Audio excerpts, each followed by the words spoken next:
Mesdames, Messieurs, bonjour. Bonjour, Je suis Gilles Thomas d'ODH TV et Rémi Fauchereau, reporter d'ODH TV, bienvenue dans cette nouvelle émission de Matin OVNI dans le monde qui est... qui est l'actualité OVNI dans le monde. Et commençons tout d'abord par les informations importantes. Je vous informe que suite à un retard de quelques mois au niveau des vidéos d'ODH TV, il y aura plusieurs vidéos diffusées ces prochains jours au sein des deux comptes, donc ODH TV Archive et ODH TV 2. Et maintenant, aujourd'hui, Rémi, acheter, hors not acheter. Alors là, aujourd'hui, tout évolue, hein, tout évolue. Tant que j'étais seul dans mon coin avec mes bouquins, dans les années 70, c'était acheté avec OVNI, engin, tôle et boulon. J'y croyais dur comme fer. Je prenais tout au premier degré, parce que ça nous était présenté un peu comme ça dans les bouquins. Hein. Et puis, avec le temps, au fil des lectures, au fil surtout des rencontres avec d'autres ufologues, qui étaient dits aussi bien sceptiques que croyants, j'ai vu des différences, j'ai vu des théories différentes aussi, j'ai vu jusqu'à aujourd'hui où on parle d'OVNI et de conscience. Alors donc, il y a toute une palette de possibilités. Alors, je ne sais plus trop, mais je sais qu'une chose, c'est que l'hypothèse extraterrestre achetée, c'est peut-être plus la seule.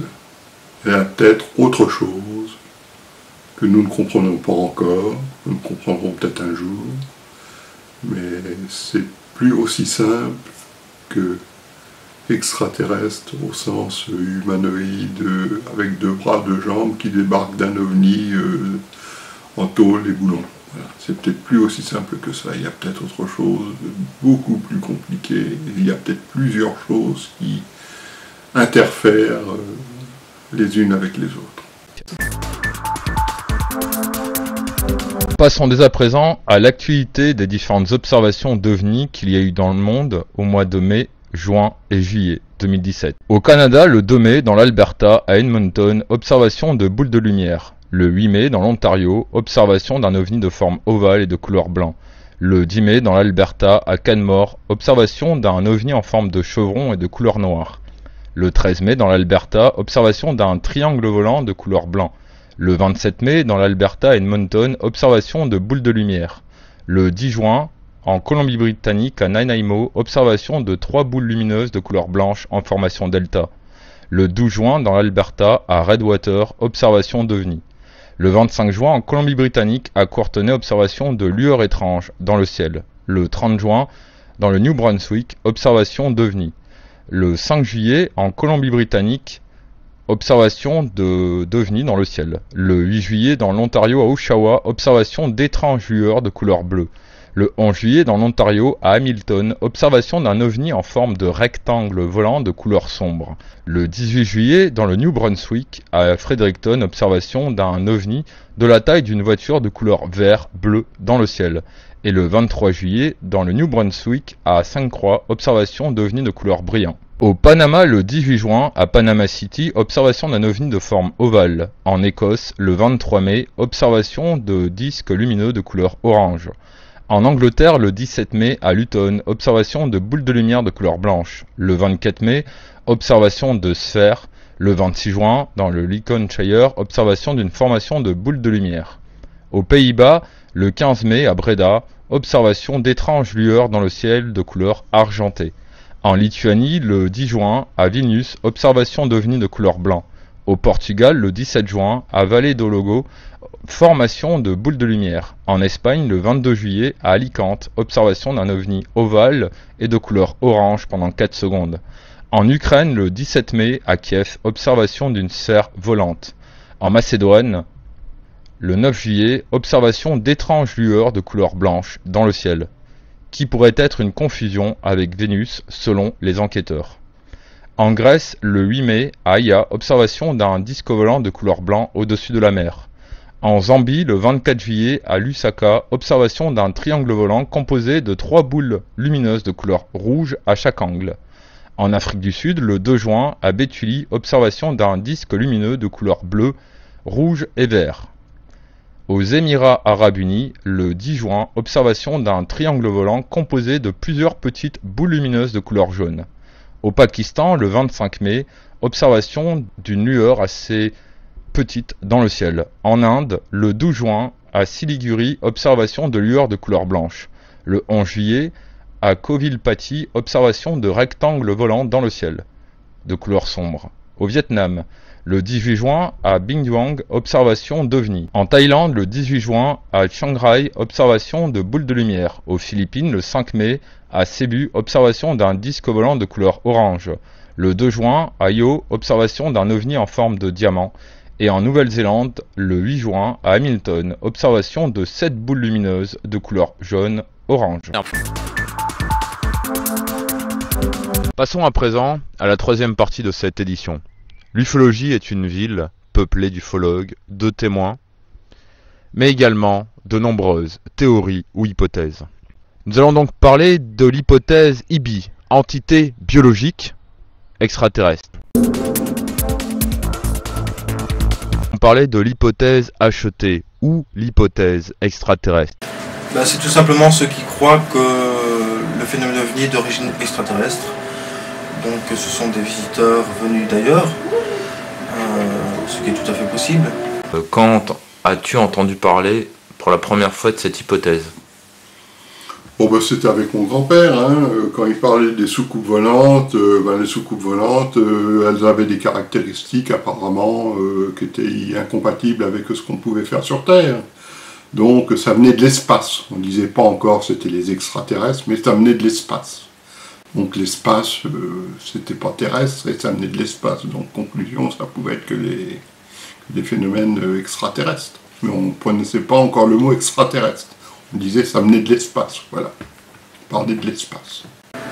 Il y a aussi le fait qu'on dise que le voyage d'une intelligence serait inimaginable et qu'il ne peut pas y avoir autant d'observations d'OVNI si c'est extraterrestre, puisque les extraterrestres ne peuvent pas faire le voyage tout le temps. Mais du coup, il y en a qui se basent sur les bases extraterrestres, les bases qui est un peu partout dans le monde. Ensuite de cette théorie, c'en est une parmi tant d'autres. C'est la plus probable. Si c'est pas terrestre, c'est extraterrestre. Mais bon, si c'est pareil. Alors est-ce déjà les objets. Est-ce que les objets sont tôles et boulons? Si les objets sont tôles et boulons comme nos navettes spatiales, comme nos fusées, comme nos capsules Apollo, on peut imaginer qu'à l'intérieur, il y ait des êtres, pas des êtres humains, mais des humanoïdes. Alors les humanoïdes, est-ce qu'ils sont faits de chair et de sang comme nous, ou est-ce que ce sont des robots? Des robots, comme on commence à les connaître un petit peu de la robotique, comme on commence à les connaître actuellement. Parce que pour supporter des grands voyages, si ce sont des humanoïdes qui sont basés sur la même chimie organique que nous, peut-être que ces espèces-là ont une vie limitée dans le temps aussi, comme nous on l'a, peut-être 100 ans, peut-être que c'est plus, peut-être c'est 1000 ans, mais qu'est-ce que c'est 1000 ans à l'échelle de l'univers, quand on parle en compte en années de lumière? Des robots, ça me tenterait bien, ça. Extraterrestres qui viennent ou qui viennent pas d'ici, je crois que fondamentalement on parle de multidimensions ou de multivers. Encore là, on ramène ça à la physique quantique. Je n'ai pas vu de nouvelles théories depuis quelques années qui dérogent de ce qu'on connaît déjà. Donc je crois que je vais quand même suivre mes collègues sur cette théorie-là qui est la plus plausible pour l'instant, parce que quand on observe, puis tu sais, faut pas oublier que le phénomène évolue aussi. Dans les années, on avait beaucoup plus de cas d'humanoïdes où il y avait des contacts physiques avec les gens qui sortaient de leur ovni, qui paralysaient les gens. Nous allons pousser cette hypothèse un petit peu plus loin sur les espèces éventuelles que ces entités pourraient être, comparées à la civilisation terrienne et comparée aux différentes espèces qu'il y a sur Terre. Je suis actuellement avec Rémi Fauchereau, ufologue, président de la EPA, Association d'études des phénomènes aériens, veilleur, reporter d'ODH TV pour ce département, Lyon et les départements limitrophes, mais également technicien biologiste.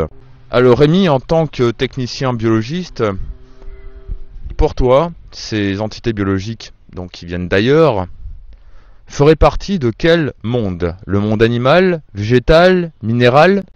Si on parle de biologie, on voit deux mondes, deux règnes, le règne animal, le règne végétal. Le monde minéral serait un monde plus amorphe, c'est-à-dire que les minéraux sont considérés comme des structures amorphes, c'est-à-dire sans vie.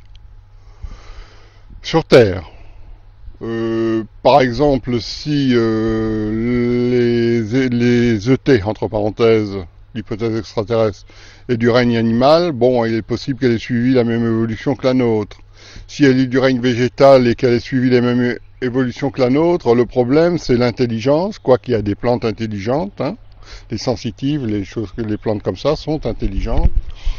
Et on s'est aperçu aussi récemment que d'autres plantes étaient aussi intelligentes parce qu'elles communiquaient avec leur environnement. Entre elles, elles s'échangeaient des informations entre espèces différentes d'ailleurs. Alors mais il faudrait quand même elles ont une forme de communication et d'intelligence, mais il faudrait qu'elles puissent peut-être aussi, parce que là elles sont enracinées dans le sol, nos formes végétales. Si on veut qu'elles puissent parcourir l'espace-temps ou le temps ou l'espace, il faudrait qu'elles puissent se déplacer, donc il faudrait que ce soit des espèces végétales mobiles, avec un système de pensée. Ça c'est pas impossible, hein, c'est quelque chose de tout à fait possible, que l'on ne connaîtrait pas, parce que on ne connaîtrait pas sur notre planète, parce que le monde végétal ou le règne végétal, n'aurait pas connu la même évolution sur notre planète que sur, par exemple, d'autres planètes ou d'autres mondes. Alors bien sûr, au départ, il faut bien reconnaître que les scientifiques partent du principe qu'il y a eu une cellule commune, si on peut dire, au monde végétal et au monde animal. Et après, il y a eu différenciation de cette cellule. L'une a donné le règne animal et l'autre le règne végétal. Mais tout est parti d'une cellule ou de plusieurs cellules qui étaient à l'origine toutes identiques, qui se sont différenciées en deux parties. Oui, pourquoi pas des êtres végétaux, mais il faudrait qu'ils soient mobiles et intelligents, qu'ils aient une intelligence supérieure à peut-être l'intelligence que l'on a au niveau de nos végétaux sur Terre, qu'ils soient capables de communiquer, qu'ils soient capables de, disons peut-être de voyager aussi dans l'espace-temps. Mais c'est une hypothèse comme une autre, hein. Ça fait partie du monde vivant de toute manière, que ça soit le règne végétal ou animal, ça fait partie du monde vivant.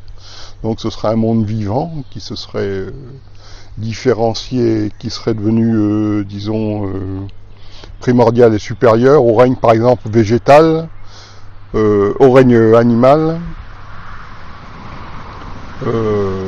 qui aurait pu se développer sur une autre planète. Nous, c'est le règne animal qui a dominé sur une autre planète.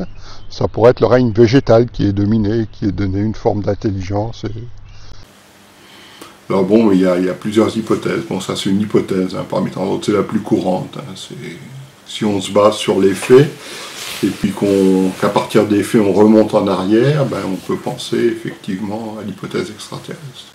Je ne vais pas me prononcer sur des choses que je ne connais pas, mais je te cacherai pas que j'ai vu beaucoup de documentaires où est-ce qu'on soulevait la nature de ces êtres-là. Et bon, encore là, il y a des gens qui se sont pas battus, mais qui ont eu un contact avec ces gens-là, qu'ils ont blessés ou qui ont même déchargé des armes complètes sur eux. Si ça n'a fait aucun effet sur quelques-uns, au contraire, ça peut atteindre quelques autres. Donc, ça nous invite à penser à une certaine diversité de ces êtres-là.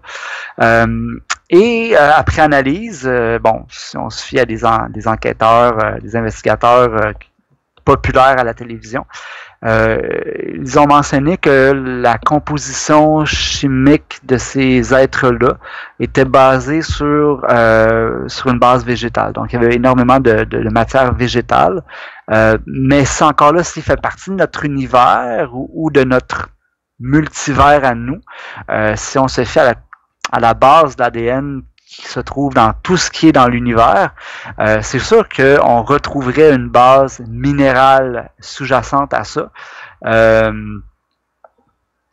Encore là, ça pourrait être les trois.